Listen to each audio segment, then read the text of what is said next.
Welcome back. It's now time for weekly tips and advice from the TTPS. Live with us this morning is Inspector Kurt Callendar. Inspector Callendar, good morning. Welcome. We are delighted to have you. What do you have in store for us today? A blessed morning to you, Marlon. Lance. Lance is the name. Lance. A blessed to you, Lance. That's okay. A blessed morning to all of Trinidad and Tobago and wherever they are listening in the world today. Right. What I want to speak about this morning is a lot of scams that usually take place around the Christmas time, primarily social media scams or even scams in person. Because what we have found in the TTPS is that around Christmas time, everybody wants to stretch their hard-earned dollar. Everybody wants the best for their buck.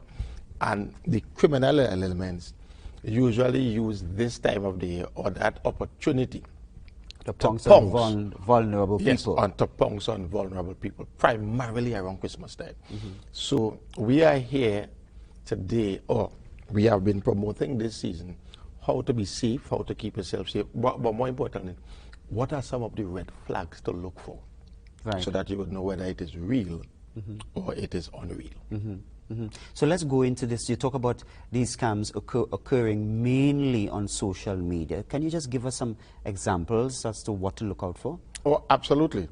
So the email scams, for example, you may receive an email to the extent that says, "Dear customers, we received a mobile request from you or someone with access to your account to make changes to your National Bank of Trinidad and Tobago online bank profile.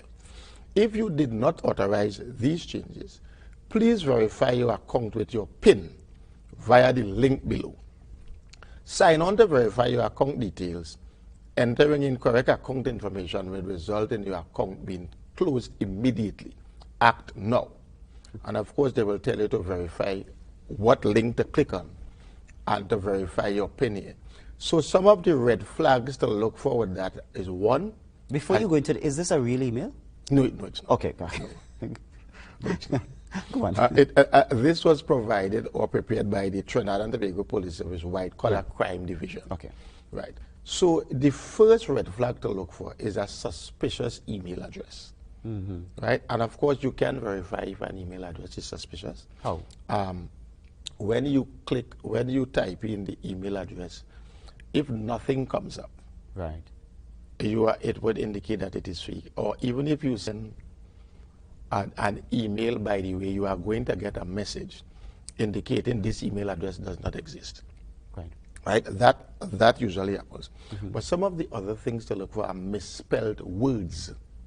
So some of the words I call that are incorrectly spelled here is THES for these. So you have to look at the wording of the email. The English, the grammar is used. Some of the words are incorrectly spelled. So you have to look out for that. And they usually use scare tactics. If you do not act, if you enter in incorrect account information, will result in your account being closed immediately. Act now. So if you don't act now, that is the scare tactics that they say, look, if you don't act now, your account will be closed now. Now, if you have money in that account, you don't want to run the risk of your account being closed. And you may not even verify some of these red flags. Links with suspicious URLs and the attachment. They may send you some attachment and so on. So it is advisable. Now, to start with, the bank will never ask you to reveal personal information by email. So that is the first red flag. The bank will never ask you to reveal your personal information via email. Right? So if you suspect you have been targeted by an email scam, contact your bank immediately and make a report to the fraud squad at 612-2470, and those extensions are 15020 and 15021. Just say that number over again. Right. The fraud squad numbers are 612 right 2470, and the extensions are 15020 and 15021. So some of the other scams are how to spot a prize/contest scam. So for example, Well, to start with, never pay to get a prize. That is a scam. So you might, don't pay to get a prize. Real prizes are free. So anyone who asks you to pay a fee for taxes, shipping and handling charges, or processing fees to get your prize, it is a scam. Stop and walk away. So for example, you may get some of these emails that say, well, you won the lottery, and the prize is a very exorbitant figure, $5 million US. It's usually exorbitant. Yes, $10 million US. I mean, that right away is supposed to be a red flag. But some persons are quite gullible, and they take that opportunity to cash in on the exorbitant fee that they, on a prize that they never even competed in. Right. And usually they may tell you, well, okay, the processing fee and so on is 500 US. So a small amount. Compared to the price. Yes, compared to the price. So again, those things are red flags. Right. So don't give out your financial information.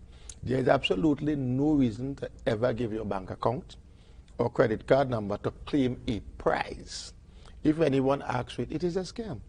So don't give out your personal information. Scammers hope you click on the link that will take your personal information or download malware on your device. Delete the message without clicking on the links and don't respond. So many times via WhatsApp, for example, because it's one of the most common forms of communication in Trinidad and Tobago.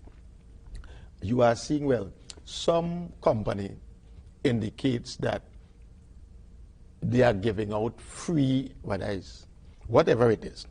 And when you click on the link, you have to share it with 5 other people in order to get this prize. And you have to spin a wheel and all this kind of thing. And next, sometime later, the company, the particular company, may send out a disclaimer indicating that, well, no, that is fake news. They are not giving away any prizes. But the scammers may already have your personal information. So it is advisable, do not click on those links. So if a victim clicks on those messages, the victim is exposed. Is that it? Correct. The victim is exposed. They may have access to your personal information. They can hack your WhatsApp. Just by clicking on it? Just by clicking on it. That also goes for emails as well. Yes. If you click on those links, correct, you are exposing yourself. Absolutely. Right. Absolutely. So let us go a little further. Well, similar to what I just said, the lottery and the free gift card scam. Congratulations. 1,000 Amazon gift cards is reserved just for you, Facebook user. Step 1, click again the continue button to claim your prize. Step 2, enter the correct information on the next page to claim your prize. You only have 4 minutes and 40 seconds to claim your prize. So they put in a time frame on it so that you can move fast. The urgency. Yes, there's a level of urgency. Yeah. So once you click on that, and some of the red flags to look for is the unpersonalized wording and wording that sounds urgent. I mean, you have to act now, fast. So why it works, it plays on people's desire for free money. And how to spot a lottery or free gift cards can remember that you can't win a lottery you never entered. Yeah. I mean, if you never played, why are you even contemplating cashing in on the prize which you never entered? Right. So, I mean, persons have to be mindful of that. And of course, some of the other red flags is you have to look at the email address, right? And the wording. So, for example, hello, we are sending you this email to inform you that we have received an account cancellation request from you. Please, the link follow below to confirm or cancel this request. So you understand the grammar is not, right. Please, the link follow below. I mean, that is not proper English. Please, the link follow below to confirm or cancel, and cancel is incorrectly spelled. Right? This request. Thanks, the Facebook team. That is not how Facebook operates. So it's a fake email address and the improper grammar.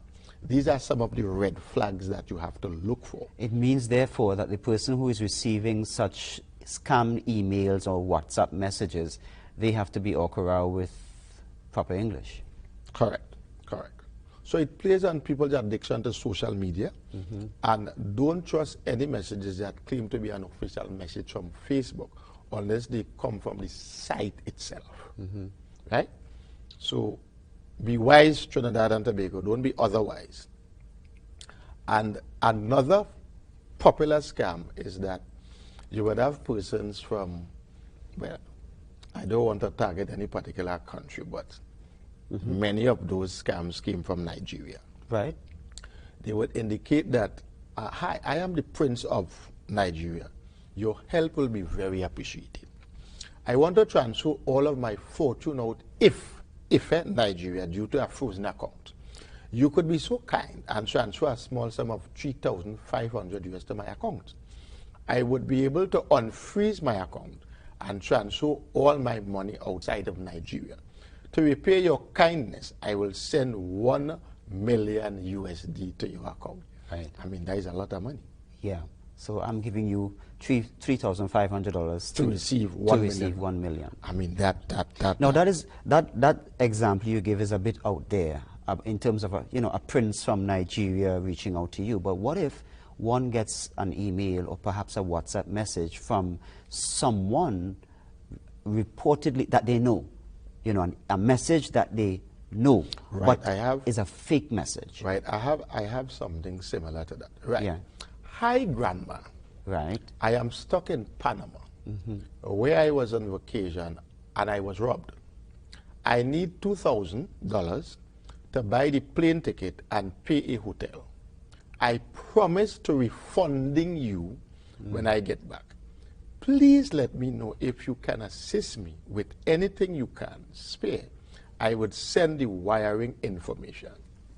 So some of the red flags there is the broken English, right, broken language, and recent change in post. So if it's your granddaughter, for example, and you are following her or him, granddaughter or grandson, you are following them on social media and so on, you will be looking at their updated posts, their messages and so on.